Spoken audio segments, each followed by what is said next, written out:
मलकागंज गांव में सोनम अपनी मां विमला के साथ रहती थी। सोनम के पिता की मौत ज्यादा शराब पीने के कारण कुछ साल पहले हो गई थी।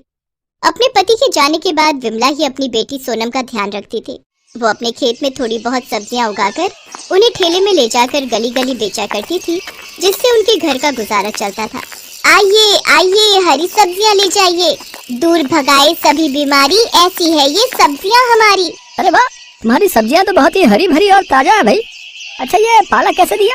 जी, सभी सब्जियां सिर्फ 30 रुपए किलो है, आपको जो चाहिए ले जाइए। अच्छा, तो ये पालक 1 किलो और कद्दू आधा किलो, और हाँ, ये कटहल भी 1 किलो कर दो। जी भाई साहब, अभी बांध देती हूँ। विमला अपनी बेटी सोनम को सरकारी स्कूल में पढ़ने डाल देती है और खुद सारा दिन धूप में गली गली जाकर सब्जियां बेचती, जिससे वो घर खर्च चलाती। साथ ही सोनम की पढ़ाई और कुछ पैसे सोनम की शादी के लिए भी निकाल कर रख लेती। आ गई माँ, चलो आप हाथ मुँह धो लो, मैं तुम्हारे लिए खाना रख देती हूँ। ठीक है बिटिया, तूने खा लिया क्या? नहीं माँ, मैं तो तुम्हारे आने की ही राह देख रही थी। मेरी माँ सारा दिन मेहनत करती है, बहुत थक जाती होंगी ना। मेहनत नहीं करूंगी तो अपनी गुड़िया के ब्याह के लिए पैसे कैसे इकट्ठा करूंगी। ऐसे ही कुछ साल बीत जाते हैं और सोनम 12वीं पूरी कर लेती है। एक रोज वो अपनी माँ के साथ गांव के सरपंच की बेटी रोशनी की शादी में जाती है, जहां उसका शादी का लहंगा देखकर सोनम हैरान रह जाती है। वाह रोशनी, तेरा लहंगा तो कितना खूबसूरत है। खूबसूरत तो होगा ही, इतना महंगा जो है, पर तू ऐसे लहंगे के सपने देखना छोड़ दे। तुम गरीबों के बस की नहीं है इतना महंगा ब्राइडल लहंगा खरीदना। तू तो अपनी माँ को बोलकर उनकी साड़ी का ही लहंगा बनवा लियो अपनी शादी के लिए। रोशनी की बात सुनकर सोनम बहुत दुखी होती है। परेशान मत हो मेरी बच्ची, तेरी माँ से जितना हो सकेगा वो तेरे लिए जरूर करेगी। उसी शादी में रोशनी की मौसी आशा अपने बेटे के साथ आई हुई होती है। सोनम पर जैसे ही उसकी मौसी की नजर जाती है, वो उसे देखते ही रहती है। गुलाबी रंग के सूट में ये गोरी लड़की बिल्कुल ऐसी लग रही है जैसे कोई कमल का फूल हो। मुझे तो अपने छोटे बेटे रौनक के लिए बड़ी ही पसंद आई। हाँ माँ जी, लड़की तो बहुत सुंदर है। रौनक को भी सोनम पहली नजर में ही भा जाती है। शादी के कुछ दिन बाद आशा अपनी बड़ी बहू और दोनों बेटों के साथ सोनम के घर जाती है और उसकी माँ से उसका हाथ मांगती है। बहन जी, मैं एक गरीब सब्जी वाली हूँ और आपके बड़े घर में रिश्ता जोड़ने की मेरी हैसियत नहीं है। आंटी, रिश्ता हैसियत देखकर नहीं बल्कि दिल देखकर जोड़ा जाता है, और हमें सोनम पहली नजर में ही भा गई। सही कहा बेटा तुमने, और हमें इस शादी से कोई दिक्कत नहीं है। सोनम के लिए बड़े घर से आया रिश्ता देख विमला खुश हो गई। विमला ने अपनी जमा पूंजी निकाली और उसने अपनी बेटी की शादी की तैयारियां शुरू कर दी। सब तैयारियां होने के बाद वो अपनी बेटी को ब्राइडल लहंगा दिलाने के लिए सोनम के साथ शहर गई और सुंदर सा ब्राइडल लहंगा उसके लिए ले आई। मैं जानती हूँ बेटी, तुझे सरपंच जी की बेटी जैसा ब्राइडल लहंगा लेने का मन था, पर तेरी माँ के पास इतने पैसे नहीं कि तुझे इतना महंगा दिला सके। कोई बात नहीं माँ, ये भी मुझे बहुत पसंद है, लेकिन कल क्या होगा ये कोई नहीं जानता। शादी से ठीक एक दिन पहले सोनम का ब्राइडल लहंगा चोरी हो गया और सब लोग बातें बनाने लगे। हाय, कितना बड़ा अपशगुन है, ये तो दुल्हन का लहंगा चोरी हो गया। ये तो बहुत ही बुरा हुआ। बेचारी विमला के पास अब तो इतने पैसे भी नहीं होंगे कि उसे फिर से दिलवा सके। मेरी माँ ने कितने सालों से एक एक पाई इकट्ठी करके मेरे लिए शादी का जोड़ा बनवाया था, लेकिन अब क्या होगा। ये बात जब सोनम की जेठानी को पता चली तो वो बाजार गई और सोनम के लिए एक बहुत ही महंगा और खूबसूरत ब्राइडल लहंगा ले आई, जिसे देखकर सोनम हैरान रह गई। अरे, ये तो वही लहंगा है जो सरपंच जी की बेटी मतलब रोशनी ने अपनी शादी में पहना था। हाँ, हमें उसी ने बताया कि तुम्हें उसका लहंगा बहुत पसंद आया था, लेकिन इतना महंगा होने के कारण तुम ऐसा लहंगा अपनी शादी के लिए खरीद नहीं पाई। इसलिए जब मुझे पता चला कि तुम्हारा लहंगा चोरी हो गया है तो मैं इसे तुम्हारे लिए ले आई। दीदी, आप बहुत अच्छी हो, थैंक यू सो मच। तुम्हारा बहुत बहुत धन्यवाद बेटी, तुमने हमारी लाज बचा ली। सोनम मेरी छोटी बहन जैसी है माँ जी, उसके लिए मैं इतना तो कर ही सकती हूँ। अब कल इस जोड़े को पहनकर दुल्हन बनकर तैयार हो जाना, हम धूमधाम से बारात लेकर आएंगे अपनी दुल्हनिया को लेने। अगले दिन जब सोनम वो ब्राइडल लहंगा पहनकर तैयार होती है तो वो किसी अप्सरा से कम नहीं लगती। सबकी नजरें उस पर टिक जाती हैं। उसे देख रोशनी भी हैरान रह जाती है। सोनम को उस ब्राइडल लहंगे में देखकर विमला की आंखें भर जाती हैं। फिर धूमधाम से सोनम की शादी रौनक से खुशी खुशी हो जाती है। दिव्या और प्रफुल्ल की शादी को लगभग 1 महीना ही हुआ था। दिव्या के ससुराल में उसके पति के अलावा उसकी सास और एक ननद थी। जब से दिव्या ब्याह के आई थी, घर की सारी जिम्मेदारियां उसी के सर पर आ गई। घर में बेचारी इकलौती बहू सारा दिन सबकी फरमाइशें पूरी करते ही नहीं थकती। अरे दिव्या, मेरा टॉवल कहाँ है? जल्दी दो, मुझे नहाने जाना है। हाँ हाँ ये लीजिए, सामने ही तो रखा था। बहू, अरे ओ बहू, अरे कहाँ रह गई?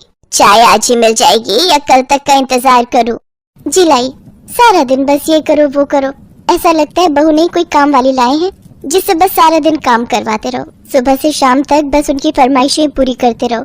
इससे लाख गुना खुश तो मैं अपने मायके में थी, जहाँ मैं बस ऑर्डर करती थी और मेरी माँ मेरी सारी फरमाइशें पूरी करती थी। मेरी ही गलती थी जो अपने पापा की बात मानकर इस घर में शादी के लिए तैयार हो गई, नहीं तो वो कनाडा वाला मनप्रीत आज मुझे रानी बना कर रखता और विदेश में रहने को मिलता वो अलग। हाय मेरी किस्मत, यहीं आकर फंसना था मैंने। अरे चाय पिलाने का मन नहीं है क्या बहू? लाई लाई मम्मी जी, ये लीजिए आपकी चाय। इसके बाद दिव्या किचन में जाकर खाना पैक करने लगती है। तभी उसकी ननद नैना किचन में आती है। भाभी, अगर मेरा लंच पैक हो गया हो तो दे दो, मुझे कॉलेज के लिए देर हो रही है। हाँ नैना, बस 2 मिनट, ये लो।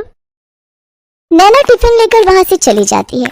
दिव्या सारा दिन अपने ससुराल वालों की खुशियों का ख्याल रखती, लेकिन अंदर ही अंदर कुढ़ती भी रहती। एक ये महारानी, पता नहीं कब इसकी शादी होगी और कभी अपने ससुराल जाएगी। माँ ने कहा था बेटी बस कुछ दिन झेल ले, इसके बाद तो ब्याह कर चली जाएगी, लेकिन पता नहीं कब इसकी शादी होगी और कब ये यहाँ से जाएगी। ऐसे ही कुछ दिन बीत जाते हैं। अब नैना अपनी ग्रेजुएशन पूरी कर लेती है और उसके घर वाले उसकी शादी के लिए लड़का देखना शुरू कर देते हैं। एक रोज संडे वाले दिन नैना अपने चेहरे पर ब्लीच लगाकर बाहर आती है। तभी उसकी माँ कमला उससे कहती है, वाह मेरी रानी बिटिया, अपना कितना ध्यान रखती है, बस अपने चेहरे को ऐसे ही चमकाती रहे, फिर देख तेरी माँ तेरे लिए क्या राजकुमार ढूंढ कर लाएगी। राजकुमार? आगे चलकर इसने भी मेरी तरह काम वाली ही बनना है। वैसे आशा बहन ने अपनी नैना के लिए एक बढ़िया रिश्ता बताया है, परसों लड़के वाले इसे देखने आ रहे हैं। क्या सच में माँ? मेरी छोटी सी बहन कब इतनी बड़ी हो गई, पता ही नहीं चला। लड़के वाले? अरे वाह, ये तो बहुत अच्छी बात है, अब नैना की शादी हो जाएगी। चलो अच्छा है, कम से कम इससे जान तो छूटेगी और मेरा काम तो कम होगा।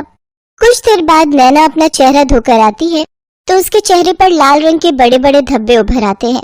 वो जोर से चिल्लाते हुए बाथरूम से बाहर आती है। ओह नो, ये मेरा चेहरा, ये मेरे चेहरे को क्या हो गया? सत्यानाश, परसों तुझे देखने लड़के वाले आ रहे हैं और तू है कि अपना पूरा चेहरा जलाकर बैठ गई। अरे लड़के वाले तुझे ऐसे देखेंगे तो झट से ना कर देंगे। ओह गॉड, अब क्या करें? आप टेंशन मत लीजिए, ये जरूर इसे ब्लीच से एलर्जी हुई होगी। मैं अभी इसके चेहरे पर मुल्तानी मिट्टी लगा देती हूँ, साथ ही बर्फ से सिकाई कर देती हूँ, कल तक ठीक हो जाएगा। इसके बाद दिव्या मुल्तानी मिट्टी का पैक बनाकर नैना के चेहरे पर लगा देती है।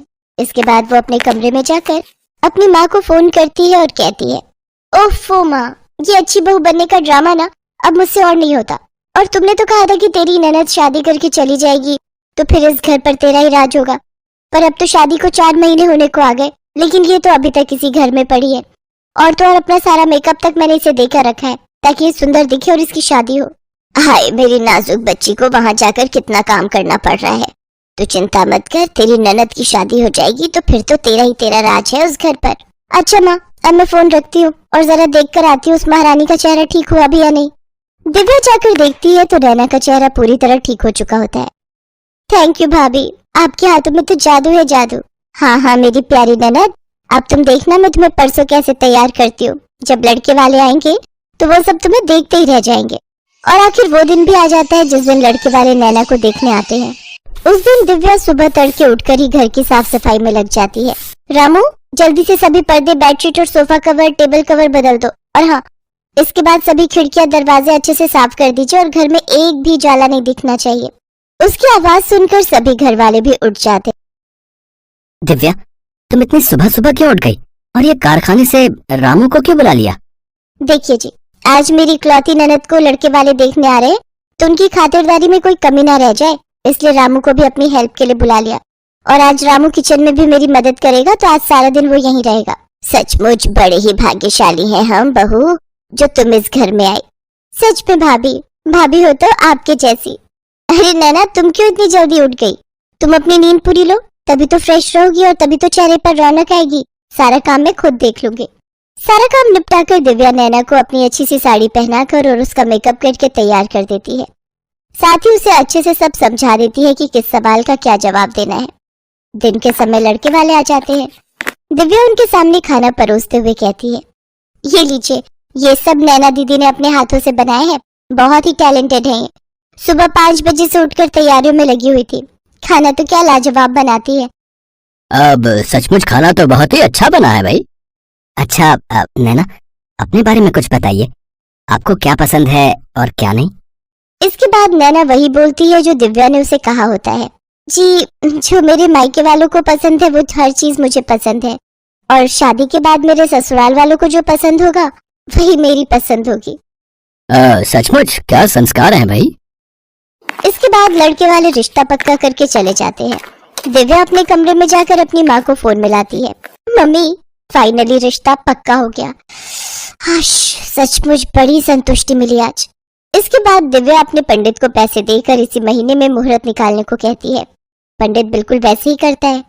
इसके बाद तो दिव्या की खुशी का ठिकाना नहीं रहता और वो खुशी खुशी सारी जिम्मेदारी अपने ऊपर ले लेती है। नैना के लिए शॉपिंग से लेकर उसके पार्लर तक, मेहंदी वाले से लेकर डीजे वाले तक सबका इंतजाम वो कर लेती है। दिव्या उस दिन बहुत खुश थी। वो हर जगह अपनी ननद के साथ थी। अगली सुबह नैना की विदाई हो जाती है। नैना की शादी के 2 दिन बाद दिव्या काफी उदास अपने कमरे में बैठी थी। तब उसका पति प्रफुल्ल उससे कहता है, क्या हुआ दिव्या, तुम इतनी उदास क्यों हो? प्रफुल्ल, मैं हमेशा सोचती थी कि नैना जल्दी से ब्याह कर अपने ससुराल चली जाए, लेकिन अब जब वो चली गई तो उसके बिना ये घर कितना खाली हो गया। ऐसा लग रहा है मानो मुझसे मेरी बहन बिछड़ गई हो। इसके बाद प्रफुल्ल हंसते हुए उसे गले लगा लेता है। वो कहते हैं ना कि किसी की अहमियत उसके जाने के बाद ही पता चलती है। दिव्या के साथ भी कुछ ऐसा ही हुआ। नैना की शादी के बाद उसे अपनी ननद की अहमियत समझ में आई। हेलो गाइस, तो कैसे हैं आप लोग? I hope you are fine. तो गाइस, कैसा लगा हमारा वीडियो? अगर वीडियो पसंद आया हो तो लाइक करें, चैनल को सब्सक्राइब करें एंड बेल आइकन प्रेस को ऑल पर सिलेक्ट करें ताकि आप हमारा कोई भी नया वीडियो मिस ना करें।